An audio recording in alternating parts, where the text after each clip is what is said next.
Hello there. Welcome to another episode of the Domestic Boyfriends podcast. My name is Dean, and always with me is my co-host Vincent. Hello. If you are new joining us, this is a podcast where we talk about video games, comic books, hobbies, interests, and anything in between because we like to talk.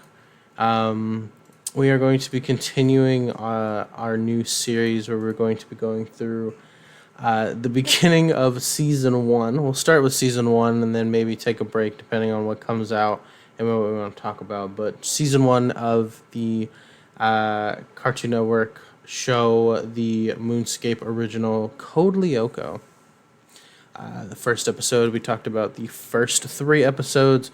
We're going to be doing 3 episodes every batch. We're changing this to a weekly formula just to get the first season out of the way. Because once we get to like the middle of the first season, I think like that's when we start getting into some larger things to do with the story, which as we go along, it's really interesting to see how this show handles a nearly 2-decade difference compared to how some shows in the modern times are. So, I guess to start us off, the first episode we're going to be going over is the 4th episode of season 1, titled Logbook. Now, Vincent, what do you think based off of this title we're going to be talking about today? Well, tell you what, it's not. It's not about wood. Yeah. No, it's definitely not that not type those of kinds of logs. Not that type of logbook. Doesn't really have to do with books either. Well, it's a personal book technically, but this episode starts. I guess it does literally have to do with, but never mind. Yeah, I mean it is a book, but it's like I mean, what do you consider? Do you just consider like a bundle of blank pages a book, or do you just like? Is it when there is content in the book, or like in the pages?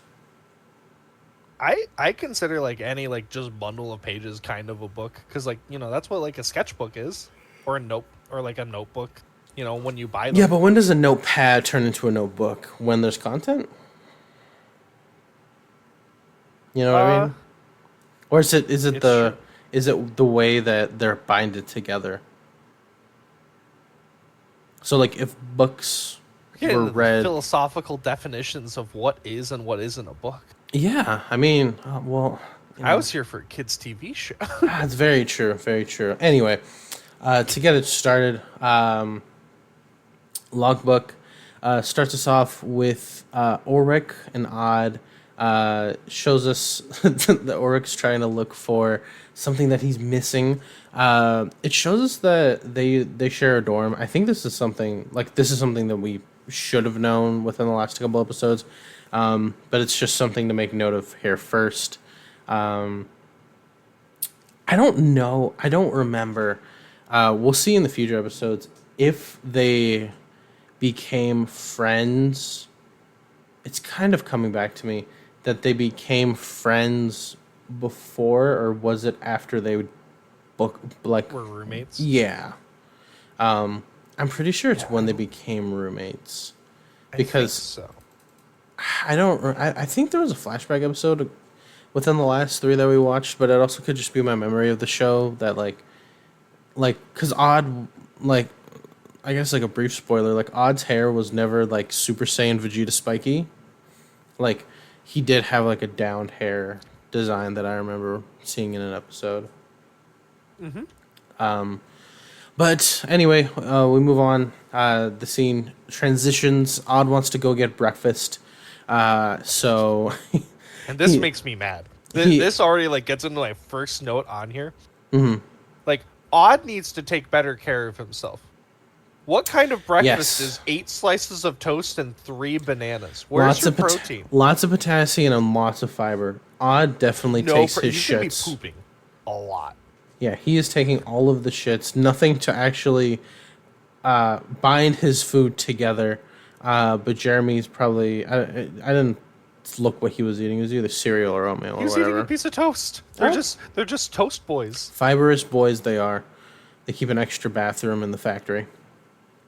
But he ditches Ulrich, goes to get some breakfast. Ulrich goes and is trying to find whatever he's missing. And the Odd's just like, what are you going to go do, Jeremy? And he's just like, of course I'm going to work on Aelita's materialization program. Blah, blah, blah, blah, blah, blah. I'm going to skip gym. Because, he's Favorite thing in the world. he's simping over his e-girl. Yumi meets up with them, and in the altercation, they see Ulrich with Sissy, their favorite person. And They take great offense to Ulrich potentially having other friends. they all look at him They're and like, "Where's gasp. Ulrich?" He's like, "Oh, he's over there with Sissy." And Ott's like, "But it's Sissy," which, like, sure, fair enough, but like, come on.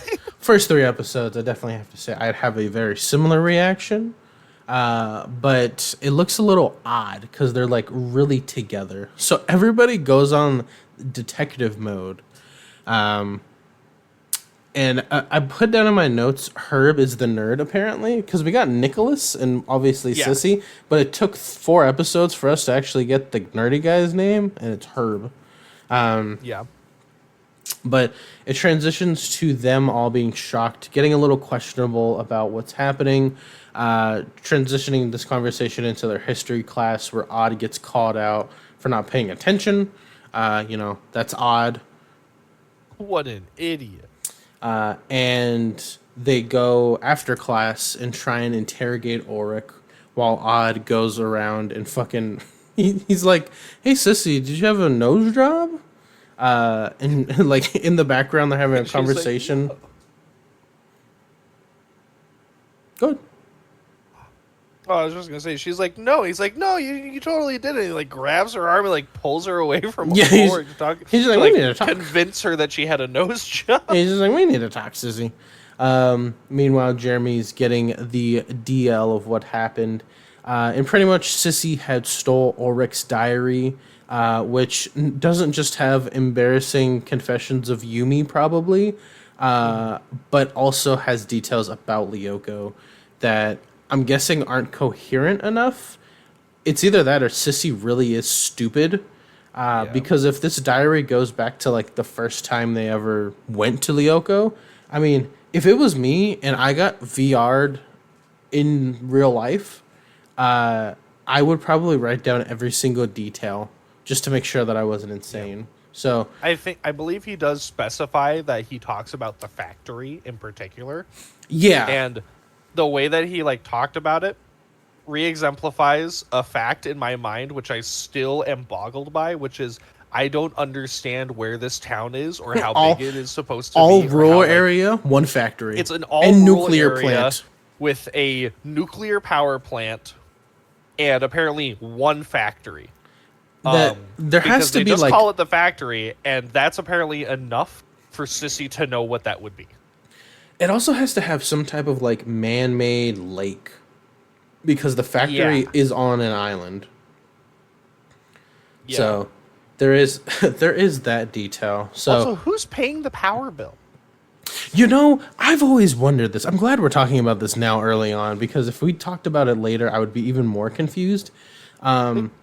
I think it's something that like a certain like grasshopper later on in the series, like maybe he made some kind of like personal generator that like can just, somehow channel enough power to power that entire thing. But also, if he did that, why did he not just cause world peace? So I think it's explained that because Xana, it's obviously not Xana. Xana very specifically doesn't want them to do anything. I think it might be explained later on from other parties are keeping it up. But yeah, that always kind of baffled me in the beginning. That like, how are they working? How was any of this doing? We'll get into it in like a later episode. It's probably like 15, 20 episodes from here. But probably like 2 seasons. For people to like kind of understand, like, because this isn't really spoilers. Like, this Xana's a computer program, right? The digital world lives in a computer. Obviously, there are servers that the digital world lives on. Yeah. This does just have an off switch, which we do see. Yes, because they do bring it up. They brought it up in the last episode, episode 3, when they're like, we need to tell the police and everything like that. And one of Jeremy's concerns is the fact that they'll just turn the power off to the factory and it'll just shut down the supercomputer that Aelita's in. Because the supercomputer is connected to a server, but apparently like it's also a part of the server or something like that.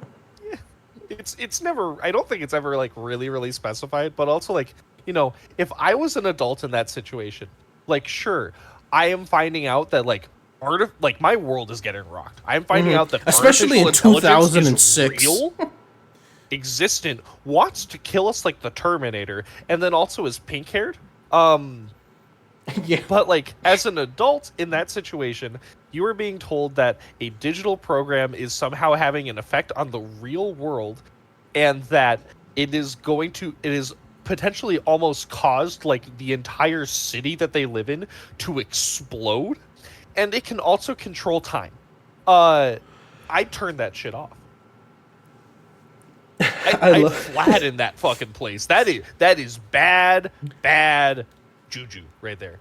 Like that is terrifying. I'd love for the first interaction to just be, or like the first explanation to just be the first episode's instant, where it's just like, oh, what did it do? And it's just like, it possessed a bear and it got really big. It's just like, well, what else did it do? Else did it do? Oh, it tried to nuke us. It tried to blow up the chemical plant. What? Oh, sorry, the nuclear power plant. Right? That's what it was? It was a nuclear power plant. It tried to nuke us. Springfield, but in France. Yes, yeah. You know, Chernobyl was probably like that before it happened, but... Code Lyoko. Yeah, they were... we're in the fail timeline. This is the real timeline. Yeah. I do have like one other note that I wrote about this, just just because I never realized it until like we finally got like a full on like just only shot of Ulrich properly in this episode. His head is so big. I have this in my notes somewhere. Give me a second. Big forehead. Like I wrote down specifically, holy shit, Ulrich's head is fucking huge. Foreheads? I have it in my notes here somewhere. Yes. Like, everyone's head is just kind of big, but like Ulrich's got that like Sakura forehead going on. I don't know where the... Oh, I do have it. That's literally like 2 lines down. That's literally 2 lines down from my notes we were just on. Is that everybody's fucking has huge ass heads. I think it's because... No, okay. So, it was... So, it's the sissy shots. Hairline is mine, and I'm 26. That's not good. It's the sissy shots for me. Because she has like the McDonald's arch, but it's more like the Majin symbol. Is her hairline, and like her forehead's just pushed all the way back. Like her head is very like octagonal. Yeah, I also have that in my notes because you just get some headshots for people. Like it doesn't look that bad in the 3D world, like when they're in the Lyoko, but like man. They really did the right thing by stopping the animation and going for live action because, woof, everybody actually looks proportionate. Yeah. But yeah, so they're going on. They have a plan. They're going to try and help Ulrich. Meanwhile, they apparently have a field trip to the library or something like that. It's to the swimming pool. Okay. I was going to say, destination really doesn't matter in this situation. It's the ride that really mattered. Yeah. And apparently... Again, where is the city? They're taking a ride on a fully electric city bus. In 2006. That's crazy. Yeah. And I want to make a note. I have it in my notes later, but the bus goes 150 miles per hour. And it has a fuel gauge. It's not fully electric at all. It's a hybrid. But they get on this electric bus. Okay, so it's Ulrich, Sissy, Herb, a bunch of other kids, and Odd. He has to sit with Sissy because she's blackmailing him. So the whole point of this is that she's blackmailing that that she'll out his diary, right? Which the four of them are like, oh fuck, Lyoko. But honestly, I think she's banking on the fact that Ulrich's like a middle schooler who has a diary, and that is back in 2006 is a boy that has a diary and calls it a diary and not a journal. Also maybe stuff about Yumi in there like she's gonna expose on MySpace. So we can't let the world know that Ulrich has feelings. Yeah, even though at the end of every fucking episode, unless it's for Sissy. Yeah, exactly. I love the moment where like they're all getting on the bus. I have it quoted. I have it quoted. I know what you're talking about. I'm so excited. Go, you say what your quote is. When Odd gets on, so they're all getting on the bus, right? And then Jim's just like shuttling them in, and he's just like, "This baby's state of the art. It's fully electric." And he's just like, "This is gonna be the best ride you're ever in." And Odd gets on it, and he's just like, "I bet this crate moves as fast as a snail," and then just moves towards the back. I'm just like, this guy, like Odd channels 50-year-old energy all the time, and it's hilarious. Yeah. No, I love Odd. I have something completely different here too, but I love that moment. So like we get to see like Xana's, weird black tendril hand thing. His ghost appears. Possession, yes. And like it possesses the bus, and like Jim and the bus driver, who has a very weird voice actor, are like, "What's going on?" And the bus driver literally goes, "I don't know. I had fully charged this morning." Just starts jamming his finger into the console, which is where you're able to see the fuel gauge on it, which clearly is showing like it has half a tank of gas in it. So like obviously fully charged, right? I don't know. But my favorite thing out of the whole thing, because we're hearing Xana's theme, which honestly. Very, very good ominous music for the early 2000s, right? It's really cool, and like they're both looking at it and they literally shrug, and the kids are all just standing, and you're hearing this theme, and then Jim turns around, points his finger, and shouts, "Everybody sit down!" And when he does that, the music just cuts out. No, that was so good on the production team, because like as soon as they just ignore the fact that something weird happened and go back to normal, the music just immediately back to the normal music. No, that was good. But yeah. They're like, I fully charged this morning. I don't understand what's going on. He's like, sit back down until we get to the pool. And then the bus driver puts his hand on the fucking wheel, closes the door, and starts driving. What was the issue? Yeah, my other thing is like they literally, so like the Xana, I don't know if like it's confirmed later on, but like whenever Xana possesses something, it's usually when something's alone, right? Like it's never around other people. Except in this instance where it literally hops in, starts doing random shit, and then they visually react to the ghost like flying away. And they're just like, what the hell was that? And they're just like, oh, I don't know. Anyway, sit back down.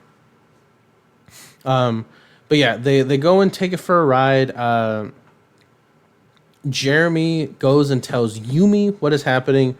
She punches a photo of Einstein. Poor Einstein, right in the mouth too. Yeah, poor guy. And Jeremy goes off to the factory. I don't know why, honestly. I have no idea why he goes there, because no signs of Xana came until they got on the bus. So I don't know if he was trying to like get to Sissy's data or what was happening. But Yumi goes. I think Aelita says something about there's something happening in Lyoko. So he goes to the factory. Yumi goes and tries to find Ulrich's journal, his diary. Ends up finding Sissy's diary. And this is where I have my notes. Sissy has a big-ass forehead. They all have giant foreheads, actually. Yumi goes and finds Sissy's diary while trying to find Ulrich's. then calls Sissy, blackmails Sissy with her diary, finds his diary after Sissy tells her because she's going to blackmail her with all the information about like Ulrich, about liking Ulrich and like probably other things. And then it just hangs up the phone and Ulrich's just like, well, ain't that a bitch? And then moves over to go sit with Odd. And then Sissy's just like sitting there, and then Herb pops up from the seat behind her, just like, "Oh man, thank God that guy's gone." Yeah, I wonder when he was gonna leave. Like, oh well, like, I have it quoted. I was wondering die. when that guy would get off your back, and then she's just like, "Shut up, Herb," and then just like huffs and looks away outside. But you missed a very important part. The part where they bring up the Xana attack that is clearly going on, because like Odd and Ulrich are on the phone with Jeremy, who's talking to Alita, in the forest zone, the best zone. But we still haven't seen my favorite zone. Really, really sad. Ice zone? Yeah, Ice Zone's my favorite zone. Besides Sector 5. Spoilers. It's pretty. Oh, Sector 5 is so cool. Spoilers. But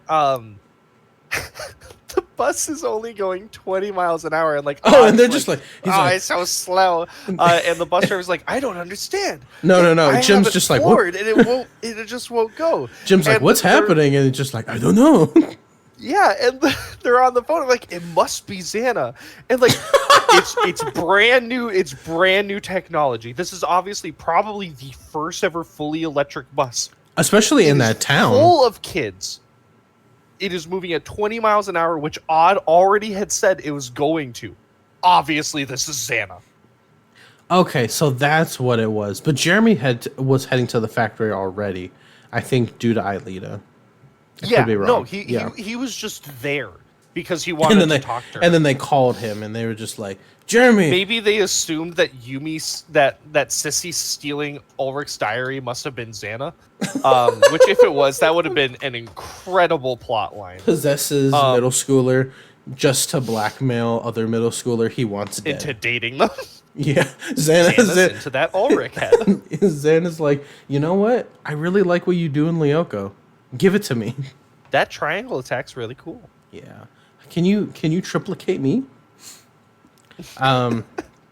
But then we just go on a wild ride. Just Xana's flooring it. After the slowness, Xana's like, you know what? I need to turn on the NOS. And then just goes over 90 miles an hour through traffic, ignoring everything that's happening. And the bus driver's like, I don't understand. I've got no control. But his hands are just up in the air the whole time. He's not even trying to like gain control. Also, they're going so fast.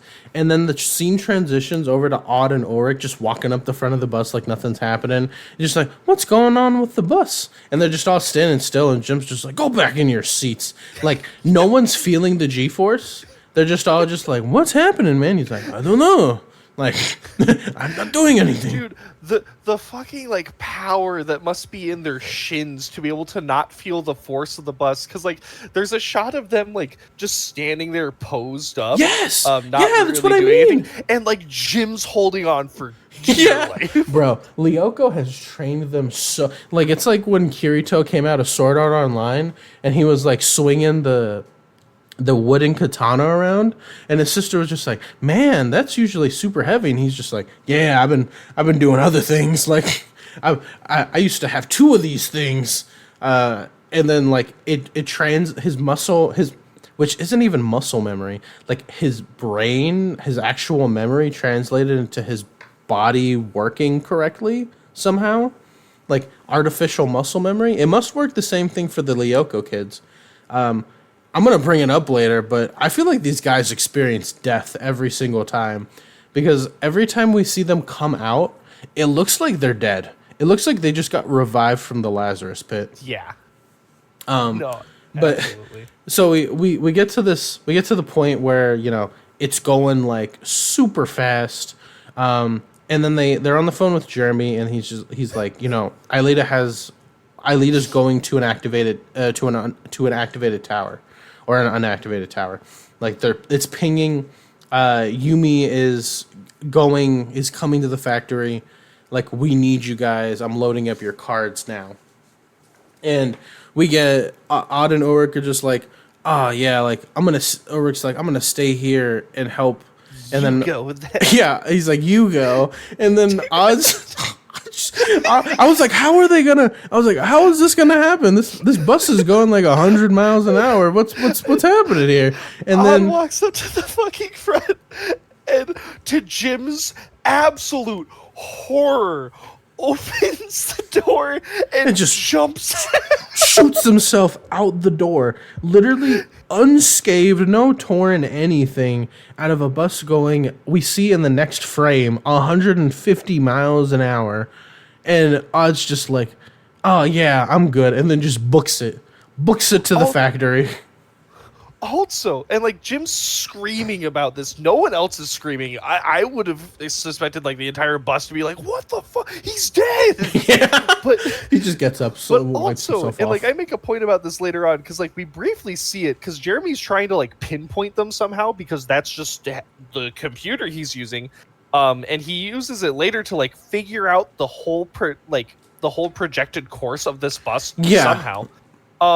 Based on this roads? bus is currently moving 150 miles per hour. It is going in a straight line.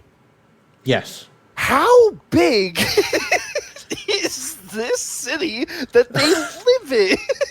Yeah. No, you bring up a great point. On the Autobahn. What is happening?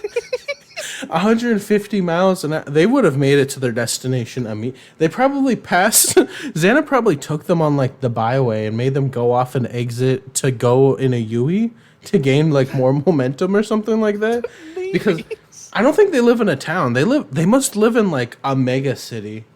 To go from their academy to what we later find out is like, what is it? The power plant? No. This is the petrochemical station. Yeah, they're driving towards a chemical station, which also like this has a nuclear power plant, the abandoned factory, the one school that's a private school. Yes. And a chemical plant. Yeah, a petrochemical plant. So Odd just survives a deadly car crash, books it to the factory. Yumi makes it to the factory. Jim's wondering how he's going to keep his job.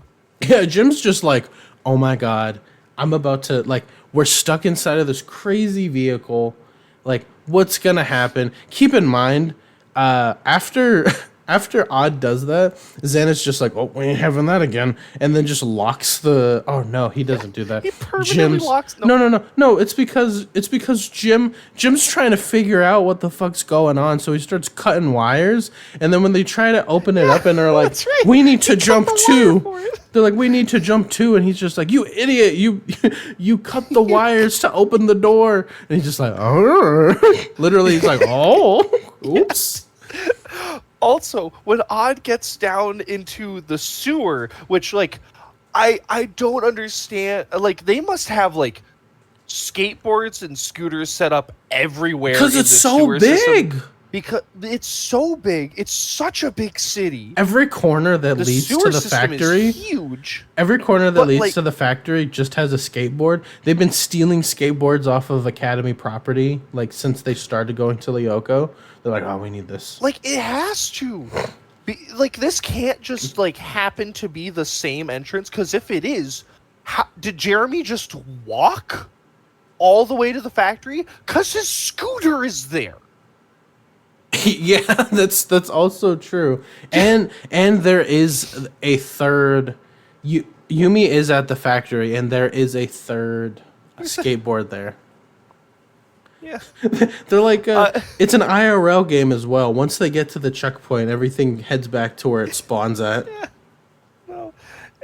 And like Jim and the bus driver are like crawling around on the ground, just trying to make sure everyone's secure and stuff. And I hope this bus driver gets fucking fired because he's a creep. Because he like gets up to like where Herb and Sissy are sitting, and like he's talking to Herb. He's like, kid, calm the fuck down. Yeah, Which he's is just the like, problem. "Stay calm." Herb is like freaking out. But then while his hand is on the shoulder of Herb, so he's touching a student now. Yes. He's looking at Sissy and he says the line, "Does the little girl need help?"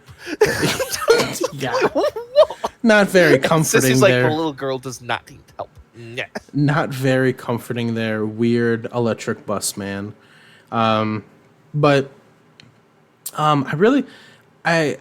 the way that a lot of these episodes are gonna go is we have the problem, and the problem is usually the most fun part, and then everything that happens in Lyoko, which we'll go over a little bit. So between the issue that's happening and stuff happening in Lyoko, Jeremy figures out that Xana's trying to like literally catapult this fucking bus into a petrol station and cause a big kaboom.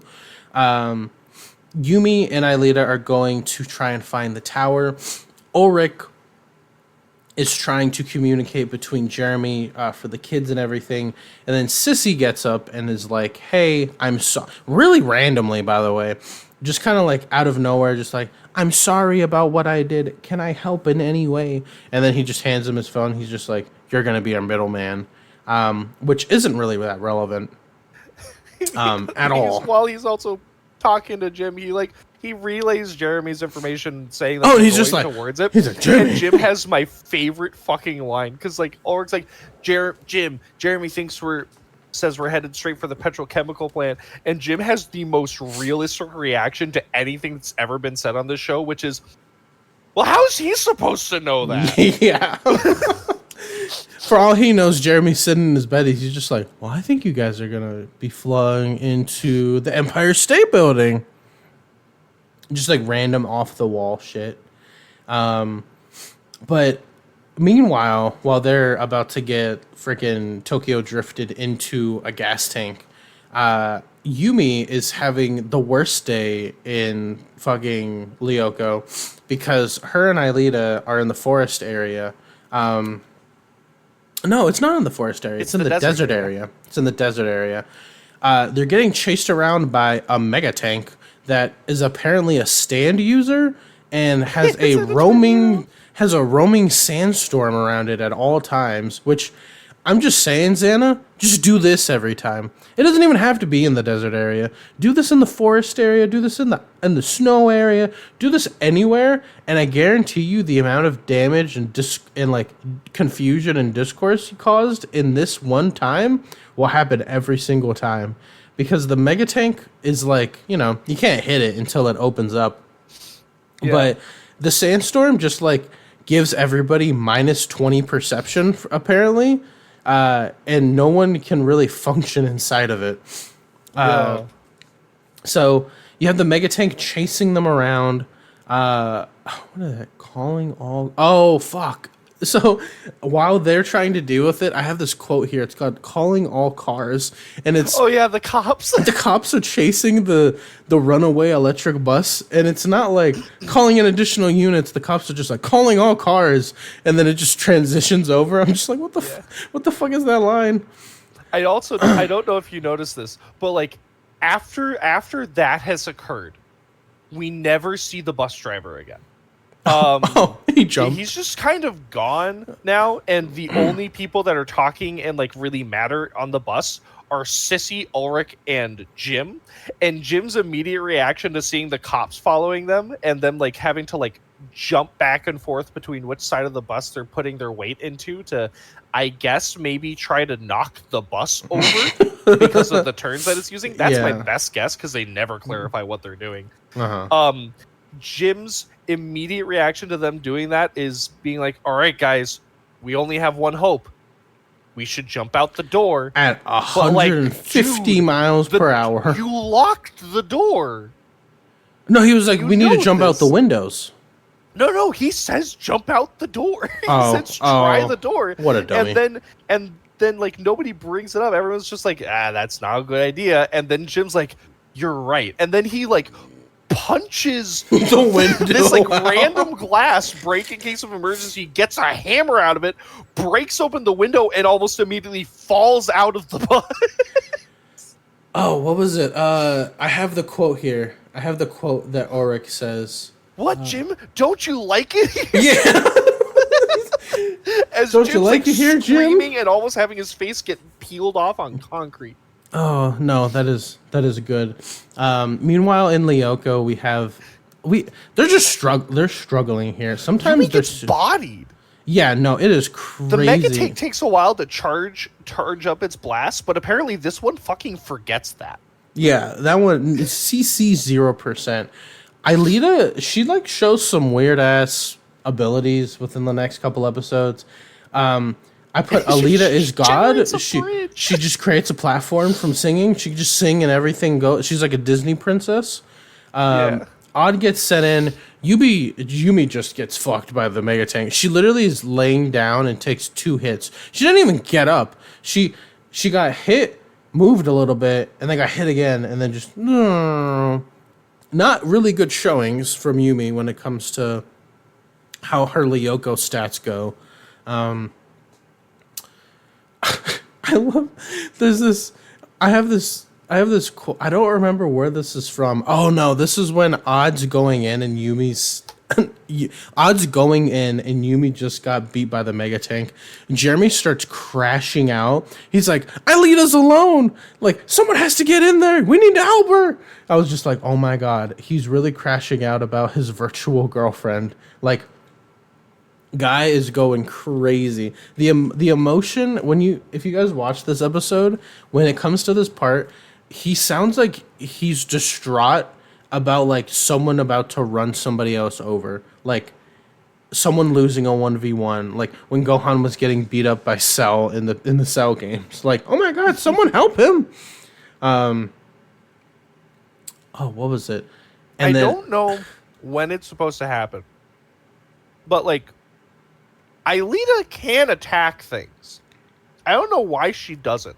I wonder if there's like actually a reason. So her powers are very limited until an event later on. Then we do see that she's a competent person. Okay. But she's always like kind of like a support. She's more like a cleric, in all honesty, when you look at like their roles. Like she can't do like a whole bunch, because she can do some supporty stuff. But Odd comes in, and then she says the weirdest, most uncanny valley thing. She's like, "Welcome to our world." Like, very, very, very weird. Comes around a tree and says that, or comes around like a rock and says that.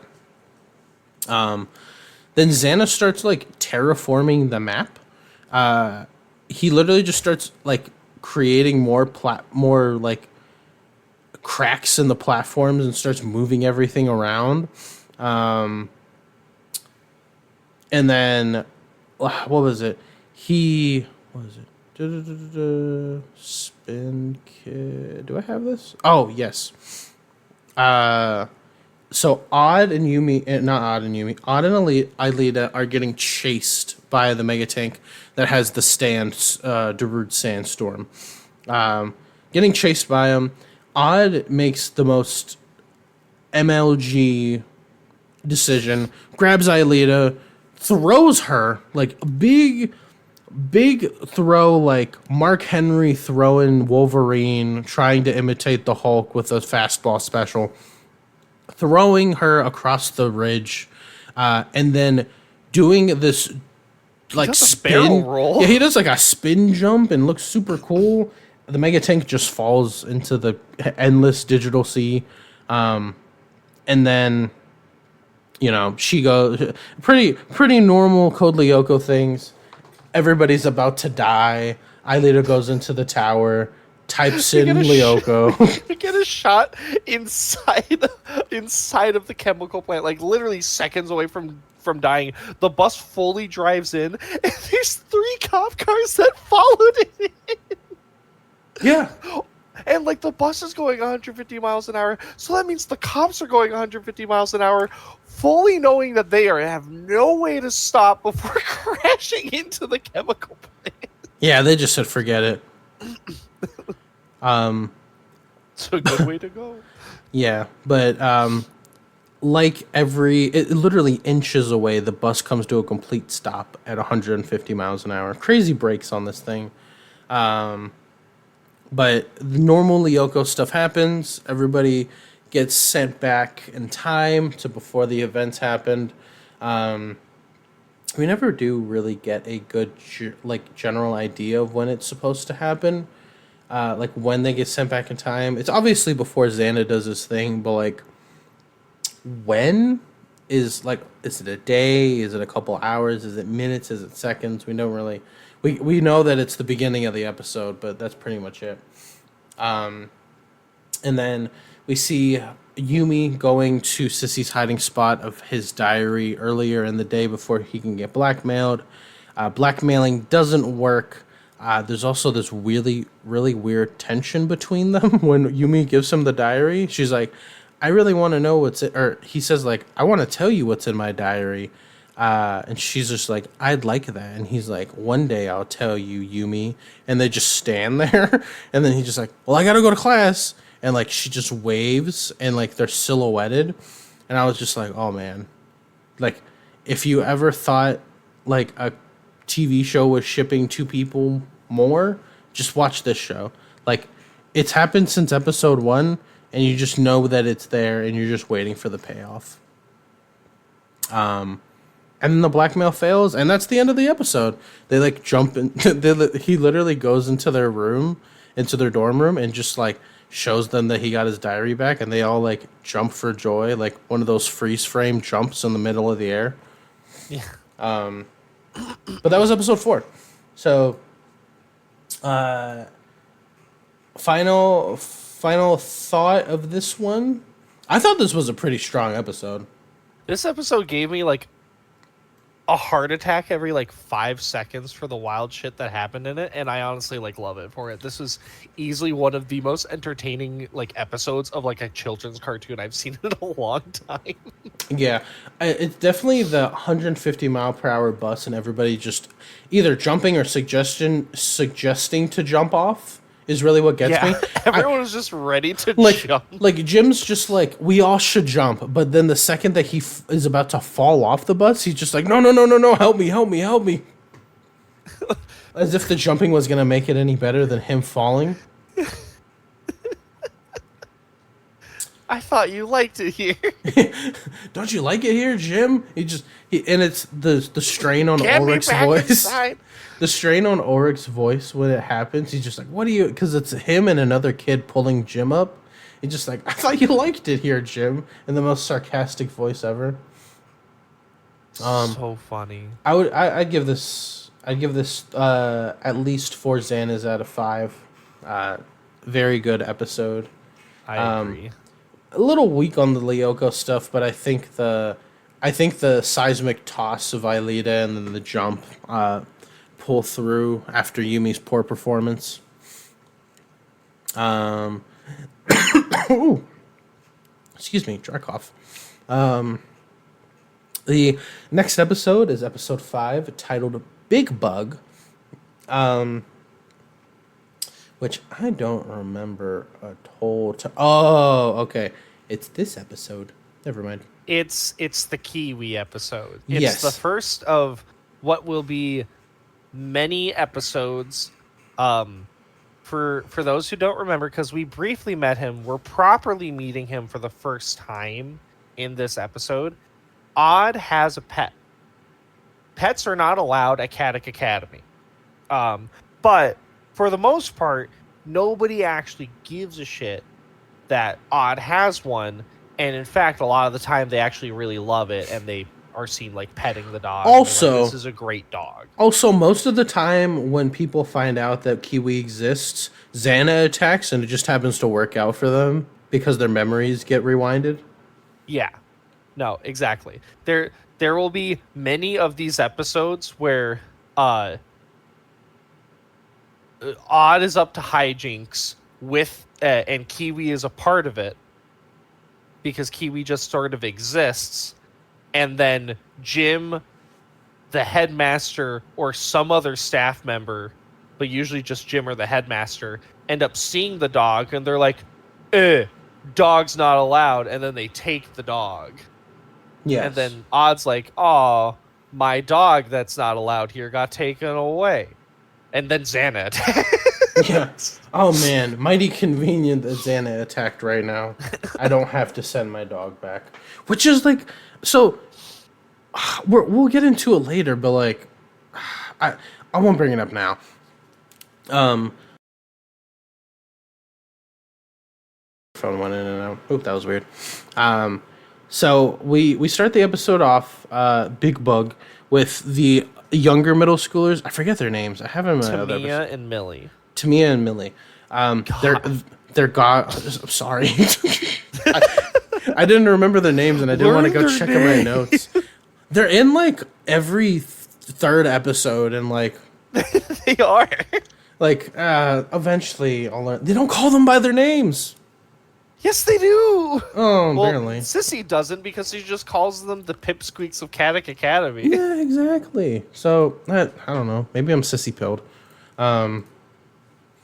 They're goggling over Ulrich. Sissy is being sissy. It's pretty common for her to just be mean to them because they have an interest in Ulrich. And then she's arguing with them, and then she's like, no one wants a little kid. They want a mature woman like me or something like that. And then the gang pulls up to them, like Ulrich and them come over, and she's just like, now watch and learn. And she goes to like ask Odd, I'm guessing, which is a weird choice for her. She literally just like, she says something along the lines of, she says like, Ulrich, when are you gonna admit, when are you gonna come out of your delusions and admit that you like me? And he's just like, I don't have any delusions. I don't like you, sissy. You're wrong. I'm not shy at all. I'm just allergic to people who are conceited. Yeah. And then like everyone laughs at it, including Sissy's friend. And then she like storms off or something like that. What is it? I have this quote here and I don't know what it's from. What's the quote? You ought to be a dog trainer when you grow up. I don't know. I think it's in reference to Sissy and her dudes, like the Herb and Nicholas. Oh yeah, no, it is because like they like look like they're cool. They're like trying to like intimidate them, and then she's like, calm down, and then he's just like, you ought to be a dog trainer when you grow up. But after everybody laughs at Sissy for being Sissy, Odd and Ulrich go to feed Kiwi. Yumi goes to visit Jeremy because she's jealous that Sissy would make an inference that Ulrich likes Sissy in any way because Yumi does not know how to function with her emotions as a middle schooler. Yeah. Which it's a funny banter between Jeremy and her because he's just like, are you jealous? And she's like, no, I'm not jealous. I just don't think that Ulrich would like Sissy. And he's just like, well, who do you think he'd like? And she's like, well, I don't know. And like they go back and forth. Meanwhile, Ulrich and Odd are like, you know what we should do? We should prank Sissy because we're dicks. So yeah. they send. They were just like really mean to Sissy this episode. Yeah, this episode. Yeah, for no exact reason. It's not like they were bullying. I mean, they were kind of like getting at Millie and Tamia. Sorry. And yeah, big fan here. It might be because of that, because she was being a dick to them, but I honestly think this is just like them being mean. It was for fun. It was for sport. Let's be honest. Sissy gets a text saying to meet me at the garden shed, which was from an anonymous text message that she assumes is Ulrich. Yep. To which, in this same moment, some trains just get possessed by our friendly neighborhood computer virus. And this is where I have one of my biggest issues. Like, I know that we put a review at the end of it, and like I'll give my full score when we get there.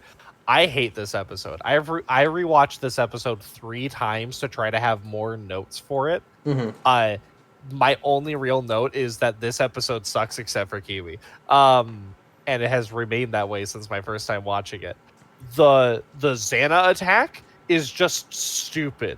And it sounds stupid by the people describing it.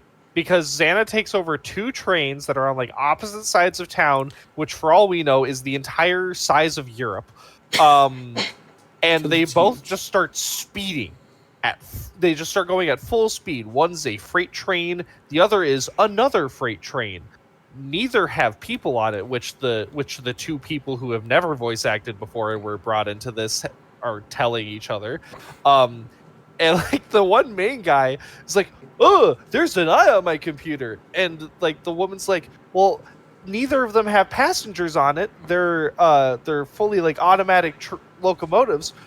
How long until they collide?" And the guy's like, "Oh, there's gonna be 46 minutes until they collide. But train 37A is a special freight train carrying highly toxic chemicals." What the fuck kind of Dr. Seuss plot is going on right now? Yeah. I do want to preface that it's not just those trains. Xana has apparently taken over the entire world's train network, which sounds a little bit more ridiculous. But yeah, the main objective of Xana is just to cause the country's main computer system. Yeah. all of the train systems, which in the background the news plays about like how certain cargo aren't making it on time, so it's causing delays, and then just in the background they're just like, oh yeah, and then this other one's gonna collide with the other one, and then toxic chemicals. The picture that they put up on the map when they're talking about how the country's computers are affected and the trains are having issues? No, I don't remember off the top of my head. It is a weird picture of like, you know, the world map. And it like we're getting to see like basically what the world looks like for the first time in this series, and it looks like Europe and Africa have like combined into a new Pangea. Maybe that's where they are. My big thing that that would make sense. We're going from one side to the other.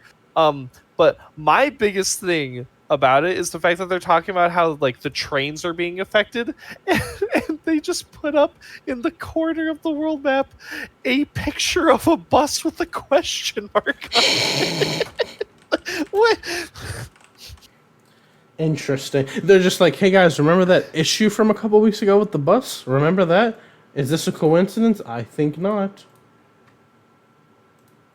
But we transition. So after, that's pretty much that's the Xana plot. Like, I don't think we have to really go into it because like that's pretty much it. Like, you get the rest, the other stuff that's happening is way more interesting. So, what is it? So after they see the news, because they see this news while they're talking about Sissy and everything, they split up. Jeremy goes to the factory, of course. Yumi goes to find the boys who are pulling the prank on Sissy. The prank is hiding Kiwi inside of the shed, who then pops out when Sissy opens it and then gives her kisses. To which she's not satisfied with. She yells at the boys. The boys walk off. And then Kiwi, the most well-behaved and best listening dog, gets told by his father, Odd, go back home.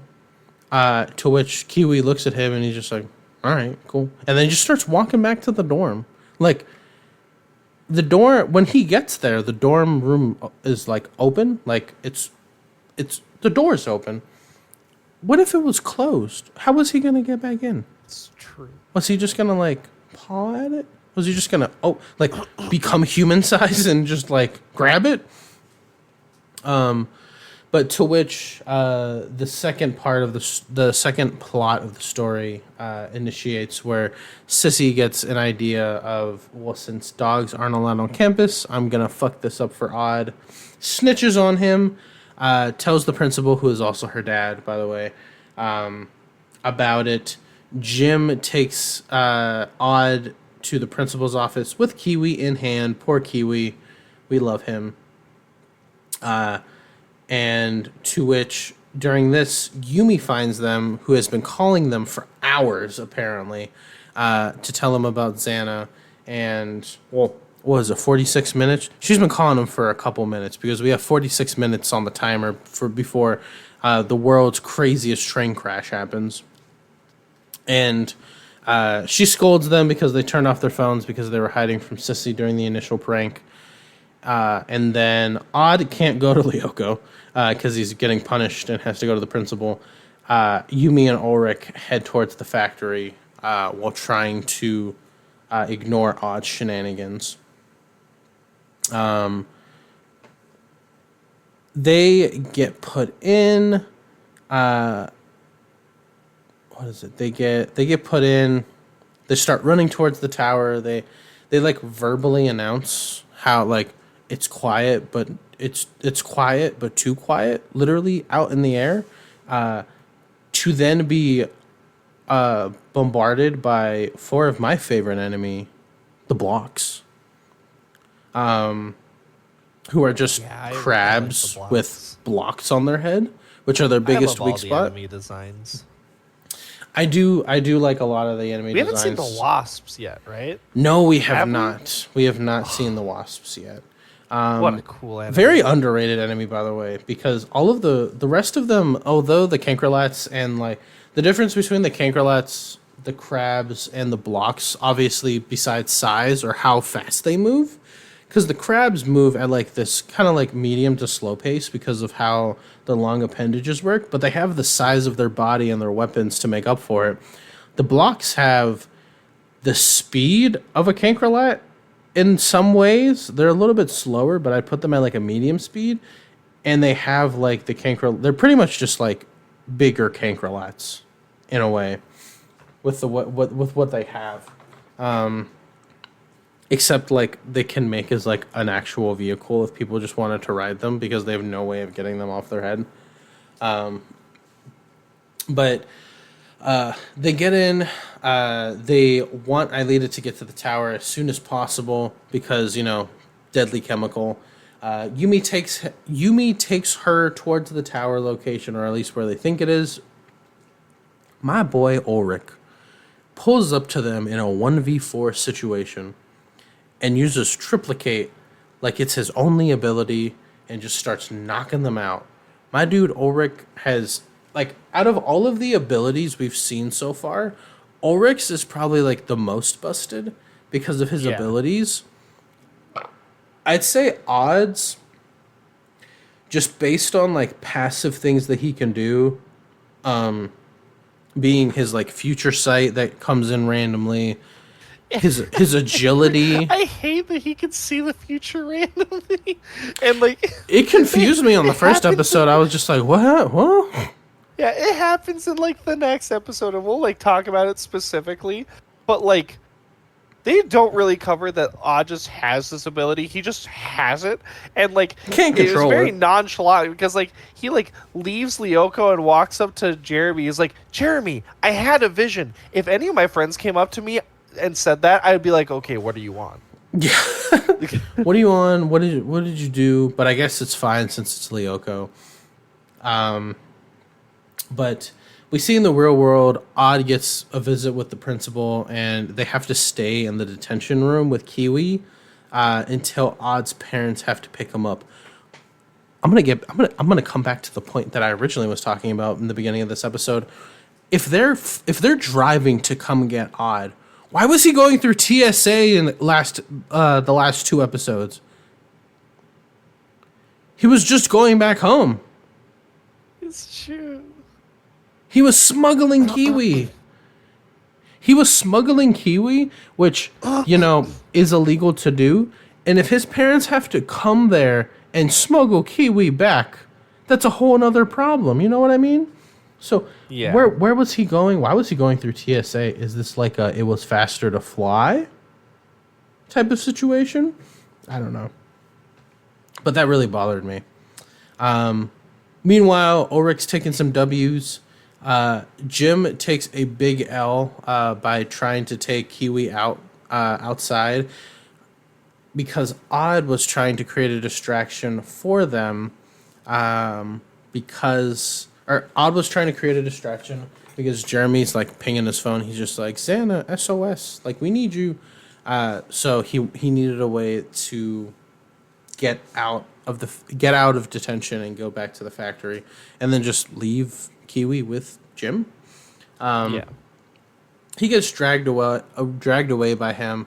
Big L for Jim. By the time he gets back in there, Odd leaves, and Kiwi didn't pee outside, but he peed inside the classroom. Big W for Kiwi right there. Big W for Jim too, because even though like Jim is like having to took away Kiwi and whatnot, he's still taking care of him. Also, he gets Tamia and Millie like make fun of him. They're just like, no, but they know that's his dog. They know that's not his dog. They know that's Odd's dog, and they're just making fun of him when he's trying to like get Kiwi to pee. They're just like, "Aw, little dog for the big man." It's messed up, man. All this Jim hate going on. Yeah, My poor guy. They get teased, so they have to tease back. Ulrich pretty much clutches most of the fight. He 1v4s and takes out 3 of them before he gets deleted. Odd gets sent in. Yumi uses her like occasional telekinesis and throws the rock at the block, which seems like, you know, everything's fine. I put in my notes, it doesn't seem like a very good power. She also doesn't seem like she's good with it. Might be hard to focus, question mark. This telekinesis power might be a detriment more than a benefit. She was facing blocks, and blocks have a very giant weak point that Ulrich and we'll see in the future Odd with like 2 different types, like Odd's far range, Ulrich's close range. They can use that like to their advantage, and like they take them out pretty easily, right? Yumi has like, I don't think Odd ever uses his claws for anything. Only in like, He does. Does he use them to take them out? I believe he's used them. He ends up using them at some point to like kill some crabs. Okay. Like the main thing he uses them for, which we've already seen and will like continue to see, is climbing. Yeah, so his acrobatic skills. But like, I do believe he kills some enemies with actually just like scratching with them. Okay, so far we've only seen that he is a far range, or at least like he has to use a ranged weapon. He's definitely a ranged weapon user. Whether he's actually proficient with it, I mean, knows? he did like he was literally 2 feet in front of a Cankerlite and then just got shot. So, you know, he let that happen. Sure, but I bring this up because like so stupid. From what we've seen so far, right? Yumi's the only one that can kind of like go through both. Like Ulrich has to get super close, and like Odd can be like at a decent range, but Yumi, her fans like are dual. Like she can throw them, and then they also work as a weapon, but she can also like stab things with them. We'll see a little bit later. You'd think she'd want to use those instead of her telekinesis. But no, she doesn't. She uses telekinesis, and like everything seems fine. And then boom, a mega tank out of fucking nowhere. Like that mega tank came back from a vengeance. I think my headcanon is that mega tank fell in the digital sea. Xana picked it back up and then put it into this new area, and it was just like, oh fuck, Yumi, I hate this girl, and then immediately takes her out with its fucking ray, and then Aelita's like screaming. And then she pulls. I have in my notes. Aelita pulls the same Avatar shit from the last episode, and she sings to the mega tank. Yo. To like, I forget what she does. She like causes like another terraforming shift or something like that. Odd comes into this instance of Lyoko just to get himself sacked. He literally just like runs in front of the attack. I have in my notes here, makes a really weird moan during the scene. Because if you go back and watch that, like, not just him and Aelita are like sharing a moment there, and it just is really weird and slowed down and made me uncomfortable to watch. But he didn't actually like beat the mega tank. He just kind of let Aelita get into the tower. And then normal Lyoko stuff, like we said. Return to the past now. Jeremy said it. The trains don't crash into each other. Huge W. That shot that Odd did, he was like far away from the mega tank. You know, when he killed it with his laser arrow after getting shot. Okay, he did. Okay, so it was like a... Oh, so he did the gets thing that... shot by it. He takes the hit for Aelita, goes down, and then he's like, laser arrow, and then shoots it. And, like, you know, he's very far away. I'm saying this now not to be like, see, Odd's really good at his job, but to set up for being mad in the next episode. Okay. And then Return to the Past now. Jeremy actually says it. I have it in my notes every time he says it and doesn't say it. Because it took 2 episodes for him to say it. He didn't say it in episode 4, but he says it now in episode 5. The change now is that the prank is, instead of without Kiwi, they text Herb a very similar message to meet Sissy in the shed as Sissy, to which Herb thinks this is his confession and tries to make out with Sissy and knocks her on the ground.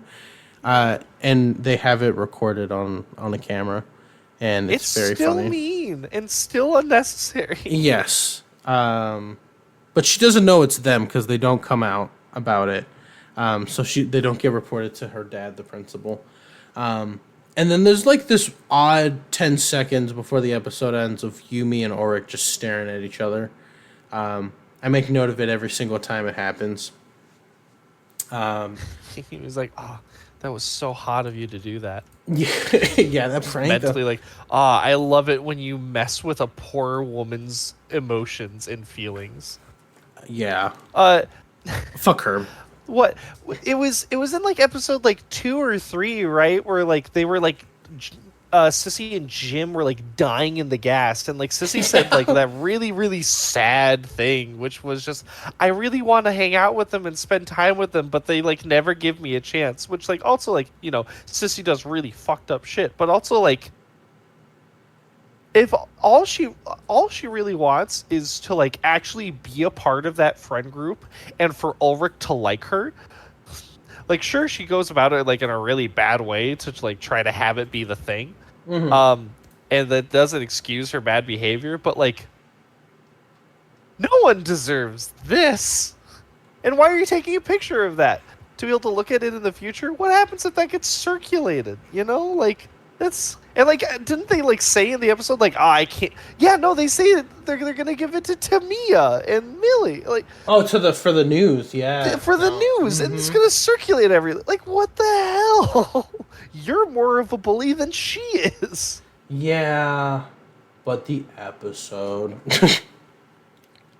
like, we're the main characters. We do it because it's fun. People uncomfortable. Us and our powerful shins. And our time manipulation. We are the controllers. E-girl. Yeah, and our e-girl that our e-boy is really crazy about. I give this like a 3 Xanas. I don't particularly hate it. It's very... You bring it up in the beeline plot with Xana. Honestly, could have been anything, because the other things. Honestly, if it was like Xana possessed Kiwi or Xana possessed Sissy to snitch to get them disoriented or something like that, I'd buy that more than Train that really didn't have any impact on them, because it's like a thing that happens in the background, and everything so far has been stuff immediate to them, right? Like the bear literally rampaged throughout the school. Apparently the school is right next to the nuclear power plant.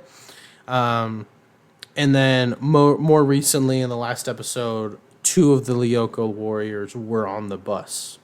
So, like, comparatively, this attack from Xana, even compared to the bear, is very small and kind of unrelated to them. Like, we don't really get a sense of danger because they're not like, oh, like, Jeremy's not like calculating it and he's just like, and then the train's gonna land, they're gonna collide in front of our academy. Like, this could have been anywhere. Like, we're just making the assumption that it's close enough to them or it's a harmful enough effect that this would affect them later on. You know what I mean? Yeah. So No, I don't really think that the Xana part is really that strong in this episode, but I do have to say the Kiwi part is the thing that carries it. This is the only episode so far where multiple times throughout I have groaned because I was like Odd okay, did? this episode must be getting close to the end, and I go and like check how long it's been, and it's only been like 2 minutes. It kept just going on and on without anything interesting happening, and part of it like really sucks for like a watch through instead of like just watching an individual episode, because if like when I went back and rewatched it, I had a better time with it than just like right off the heels of the last episode, which was incredible. Yeah, because it's hard not to compare it to what you just saw. Exactly. But even when I went back and just watched it as its own thing, I still felt like it just kept going on and on for no reason. I'd give this episode a 1. I really didn't like it. Oh, wow. Okay. Oh, okay. I feel like the 3 is too much for it then. Maybe like a 2.5. Gets like 2 3/4 Xana. And then the next episode, kind of, I want to structure this a little differently. And let me know if you're okay with it. But like the plot of this, like I want to talk about like the greater details of this one. This is probably the most important episode we've had. Yeah. So part of this episode deals with Jeremy almost cracking the dematerialization program, and then it accidentally getting solved by Odd to the point where they now can possibly bring Aelita back. Now Jeremy's weird condom candy. Yeah, it's weird. I wonder if it's like fluffy like marshmallows or if it's like hard like a lifesaver. Well, Odd's crunching on it, so they're so it's like a lifesaver, like a Werther's original. Interesting. Also, like Aelita just blatantly says some like wild stuff. Because she's like talking about like getting to experience new things. She's like, I can't wait to be able to smell things, to be able to taste things, to be able to kiss. And Jeremy's like, whoa. Yeah, he's just like, ooh. I think she specifically says like, I'll be able to hold your hand or kiss you, and he's just like, oh. He's just like, real girl. We'll be able to touch each other, and then we'll be able to kiss. Yeah, she's like, we can even kiss. And he's like, oh. And this is before the dematerialization program actually gets finished on accident. But besides the Xana plot for this is the factory, the gym is getting reconstructed. So there's a bunch of construction equipment. There's bulldozers there on the school premises. The Xana subplot is that Xana is taking them and is going to go destroy the factory. Now, during this, so the factory being destroyed is one thing, because in the future we do see like the danger of people besides like the outer world, getting attacked or being destroyed or something like that. The idea of something happening to either the people in the factory or the factory itself are some big points that come up more than once. Never in the same way, but the Xana attacking the factory to stop them does come up more as we go along in the series. But Yeah. the I want to bring up the fact. So that's like the big thing about this one is that the dematerialization program is up. They can bring back Aelita, but the Xana threat is happening, and they're preparing for Aelita in the meantime, right? So they're talking about like the logistics of it. They're talking about like, well, Aelita doesn't have an identity, or at least they haven't found an identity, or like this hasn't been thought of, right? Like Aelita doesn't have an identity. She's not enrolled in a school. What happens if we just bring this random girl into existence and like there's no evidence of her ever existing prior? They all make very, very good points. Like they're very smart middle schoolers to think of all of these things before they literally bring life into the world. So they mull it over, and then Jeremy can't sleep through the night and stuff like that. And then they wake up to the sound of the construction equipment and everything like that. They go into Lyoko, and I there are some points in this that like bring. I'm going to talk about the end here. So anything in between, I do have notes about the in between. But if you want to talk about some in between points, like when they're in Lyoko or stuff about the construction equipment or the dematerialization program, go ahead, and I'll chime in, because we do have like some cool scenes where like Ulrich and Odd are literally trying to brute force these machines to stop, which I think is kind of funny. There are some fun things where like Odd goes into Lyoko by himself, pretty much this entire episode, or at least most of the episode, and like Ulrich is literally physically getting thrown around by these bulldozers. But go ahead. I kind of want to talk about the end of it. You can go ahead and any points that you want to make.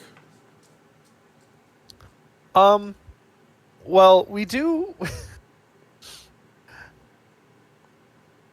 we get to like it's reinforced that like Odd and Ulrich are sleeping like they're roommates and whatnot.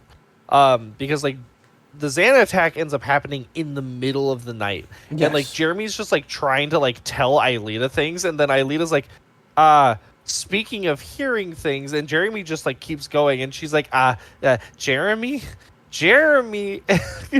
there's an attack happening. And he's like, what? And then he rushes into Odd and Ulrich's room and starts like shaking them awake and shouting that there's a Xana attack. I've never been to a private school before, especially not one where I live on campus. Mm-hmm. How is he not waking up other people?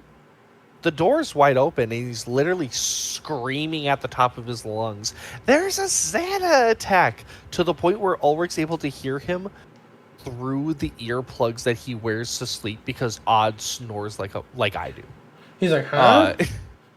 He's like, what about Xana? He's like, why are you wearing earplugs? He's just like, I'll tell you later. Yeah. And they they get outside and see the Xana attack happening because Xana takes over the two like bulldozers and start driving them. And so Odd and Ulrich hop in to them to try to like maneuver them somehow. Try and take them out or stop them from what they're doing. Yeah. And Odd immediately like gives up on it, which like is the smart thing to do for sure. Understandable. Ulrich stays to be able to monitor it and give live updates. Also very good. Very good planning. You guys are in middle school. You are very organized. Some might say like, too organized.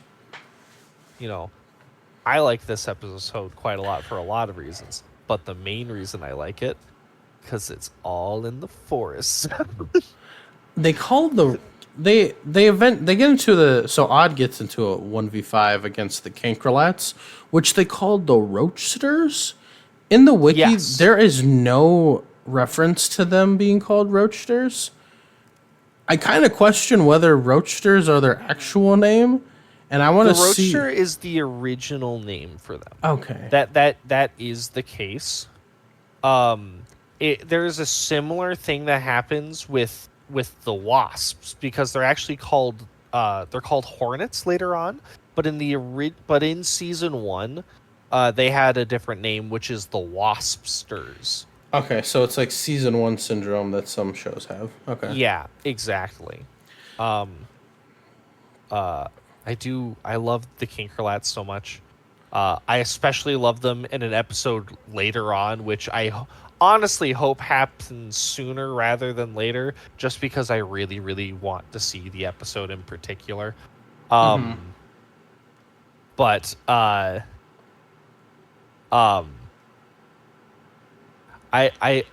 love being able to see all these like old designs, because it just brings back so many memories. And they still hold up. And they still hold up. They look fantastic. They move great. The sound design on them is great. It's so much better than like the tarantulas and the creepers. I can't believe he said it. Look, it's pretty creepers and the tarantulas have flesh-colored limbs. Like, it's just weird and uncomfortable. The tarantulas are the best thing in Lyoko. They start coming. They start crawling around. They literally, like, I love in the scenes in the later seasons, like when they're in Sector 5, they like see the tarantulas just crawling around, and they have to like take positions like they're like, they have to start taking positions like they're roller droids. And, like, ready themselves with their blasters as if they were giant bazookas. They're amazing. I love them. You know my stance. I've already said, like, my favorite enemy is the crabs. Like, we'll get into it, like, later on. I won't say what it is, but, like, I think everyone can kind of agree what the best enemy design is, which is the Scyphozoa. The Scyphozoa is fucking the awesome. tarantulas. Yeah, exactly. Love the tarantulas. Yeah. Tarantula spelled SCY, P other letters. Zoa. Zoa. But we see Odd go into a 1v5 against the Roachsters. And there's this 1v5 makes me very mad. They make this line, like he's struggling, and then Oryx Jeremy, who's like currently getting his factory, like the factory is currently being bulldozed. He's just like, this is like a real threat too. Like the bulldozers are like taking out the foundation beams, but also because like I prepped it earlier on because this is very important information. I think Xana was just like randomly suicidal in this episode. Well, so like that's because the thing. If the factory falls apart, it's going to destroy the server that Xana exists on. I don't think we get confirmation that the server, Lyoko server, is in the factory. Well, how does the shutoff switch stop him then? I don't know. Right? Because he does attack the factory multiple other times.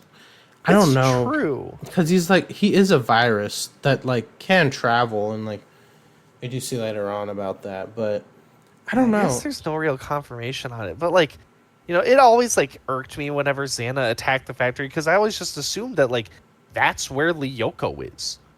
But like, if there's a place to do it, if there's a place to attack, like that is the one. That is, it'll stop them. Maybe it's the whole, well, if I can't win, I'll take them down with me kind of scenario. Mm-hmm. Odd's fight against the Roachsters makes me very mad. Odd apparently only has 10 arrows per virtualization. Yes, that is a big nerf. That is a big L for Odd.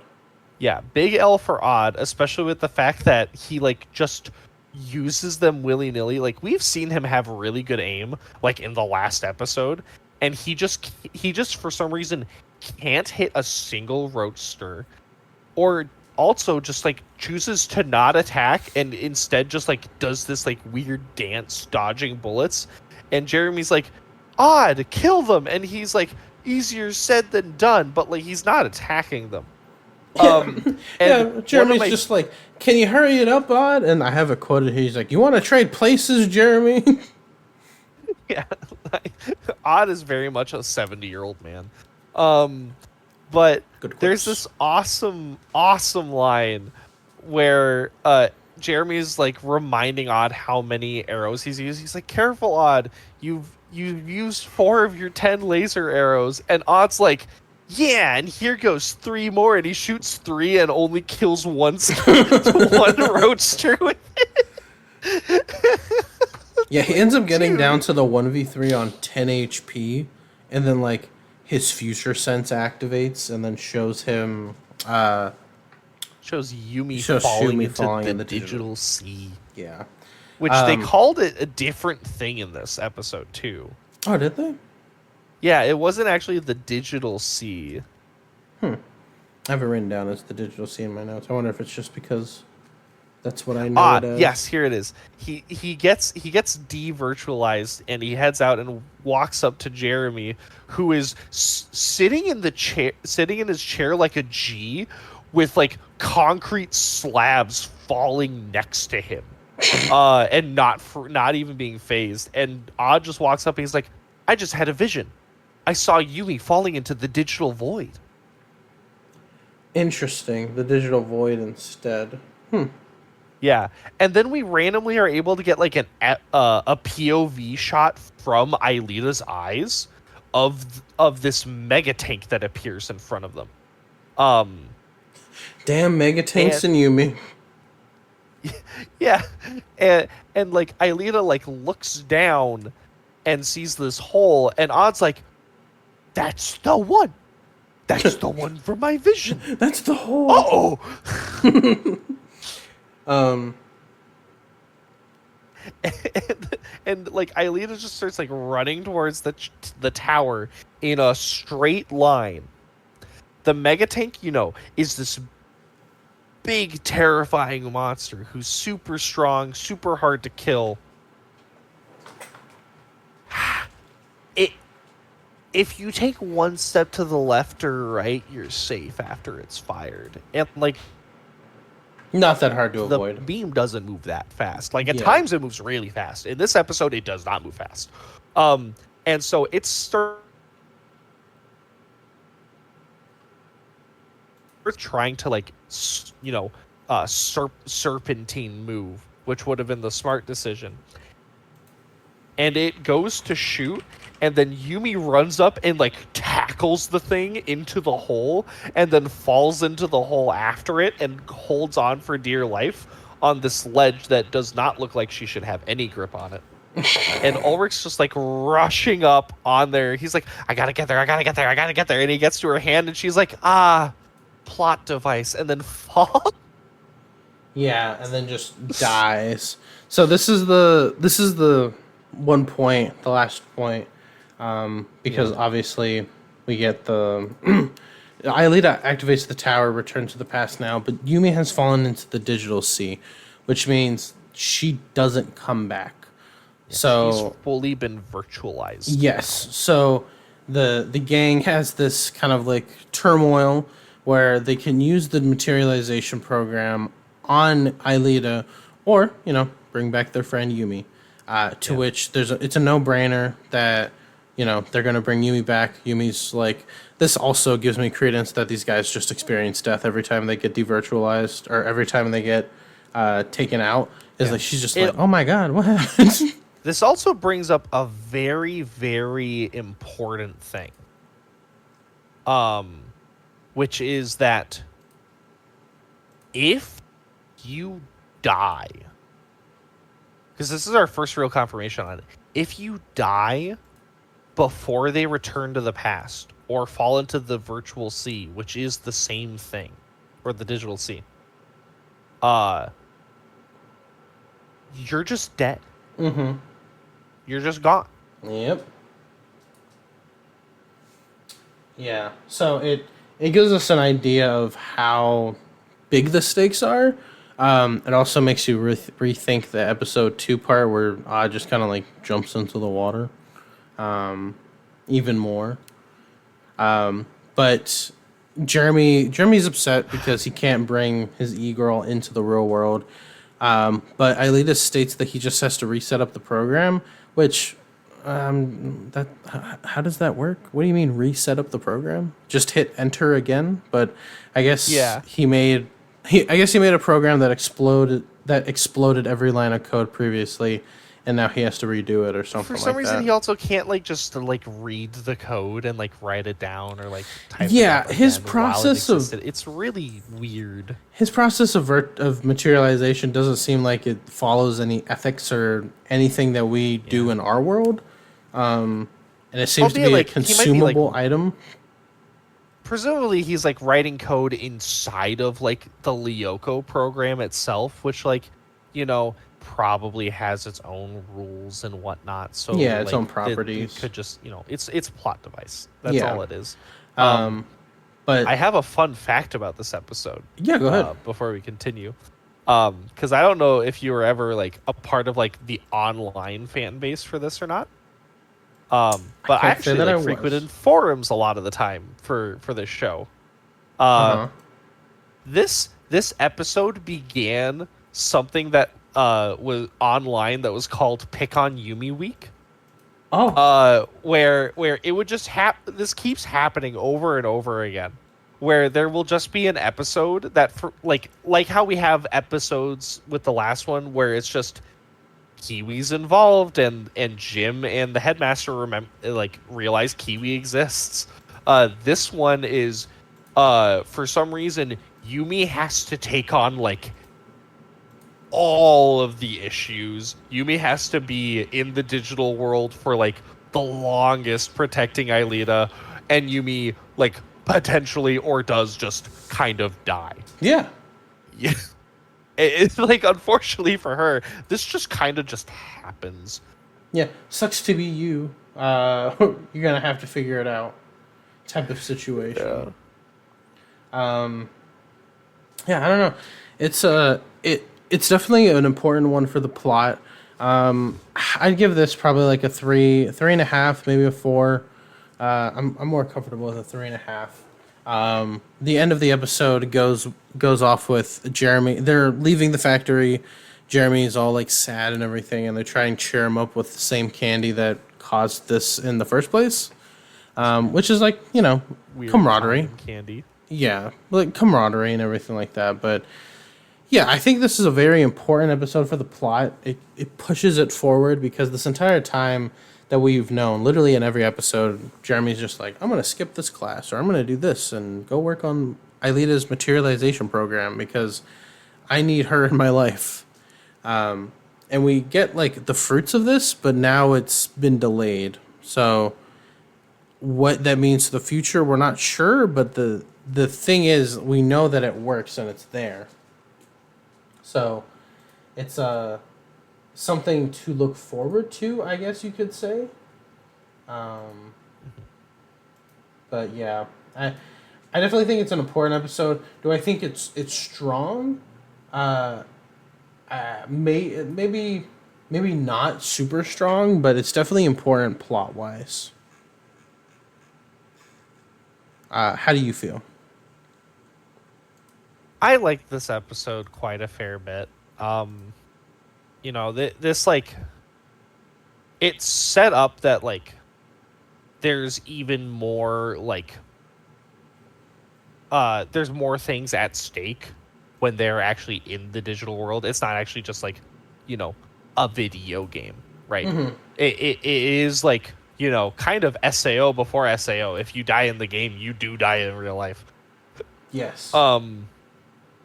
Even with being able to because have time travel, which always is a messy thing when you're able to do time travel. The way that they do time travel in this, honestly, is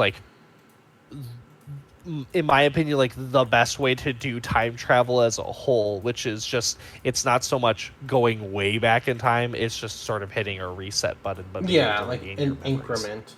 I also would like to bring up the Like they're not. It's not just like you die in the game, you die in real life. Like the pods, like they bring it up in the last episode, or is it this episode? They bring it up in this episode. Like odds, just like if they destroy the pods, like we can't go into Lyoko to help them. Like we need to figure this out now.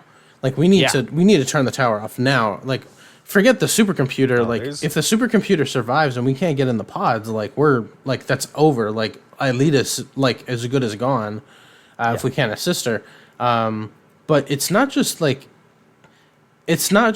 oh your body will die and like they're actually being teleported in there. Like we get some scenes in the future and like we maybe there's some now, but like when they go into those pods, like their bodies are literally being virtualized and like the pod opens and it's blank. Like we see that in the future pretty often that like it's not like their minds are getting sent in. No, it's their entire bodies. They're literally being turned into data going in there. So like if something happens there, like when they get sent back on the real world, obviously they're not gonna like lose a limb or something like that. And you know, this I'm guessing if someone were to have some type of problem, like let's say one of the Lyoko warriors, like I don't know, lost the tip of their finger, right? When they get coded in, like they're fine, they're their profile. But once again, they are themselves. Like it's not like, oh well, Yumi will be fine because like she'll like her body's here, so we can figure it out. Like no, like she's gone. Like if they couldn't bring her back with the materialization program, they would just have to explain that their daughter literally got lost in a computer program. Like, not that her body is here and is unconscious, like an SAO with like everybody who got put into the game. Like, it's literally their bodies are gone. So, the stakes are definitely set more high now. We get to see some seriousness within the story due to this. Some minor setbacks, of course, because the materialization program, or the dematerialization program, sorry, got used by someone that wasn't Aelita. So there's that. But definitely an important episode. Definitely an important episode. What do you rate it? I'd give it a 4. I Okay. quite like this episode. It sets up very important stuff for later on, so I'm just happy with it. And then if we have to give an overall, if I give an overall score to all of these, I'd give them about a 4.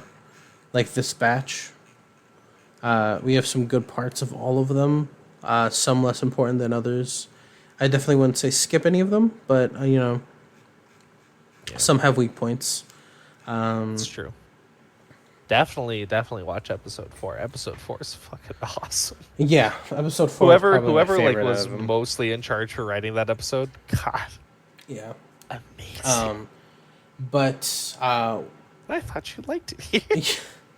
but yeah, that is our review of these episodes. But remember we're going to be going through the rest of the episodes for season 1. There are 26 of them. That means that we have 20 more to go. So once again, we're going to be pushing these out in batches of 3, maybe more, depending on how some of these episodes go along. But Vincent, if you don't have anything else, I think we're going to close up. Yeah, that's it for me. Okay, cool. Well, thank you guys for listening. Once again, like we appreciate all the support for everything. Shout out to Ultimate Maverick X for our art. You can get if you guys ever want to contact us. I might actually be leaving Twitter. I'm not sure. Just personally, might go over to Blue Sky. But if you do, if I do, I'll be sure to put it in the next episode, along with any of our new Twitter handle or any of our new handle information. If Vincent makes the transition as well, but yeah, I'm potentially going to be making the transition to, not to bring up like politics or anything, so I won't, but like an important thing for any of our like artists and lovely people out there who like to, you know, put up their stuff and like show their things to be able to try to make an income.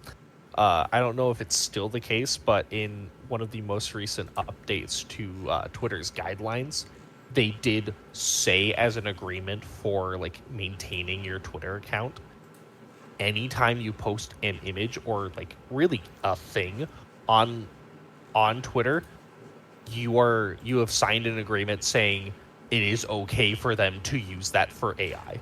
Yeah, so It's not safe to post your work on there anymore, unfortunately. Yeah. So that, along with a couple other factors for me personally, I think I might just switch over. But if you want to get in contact with us, I am at lying_mask.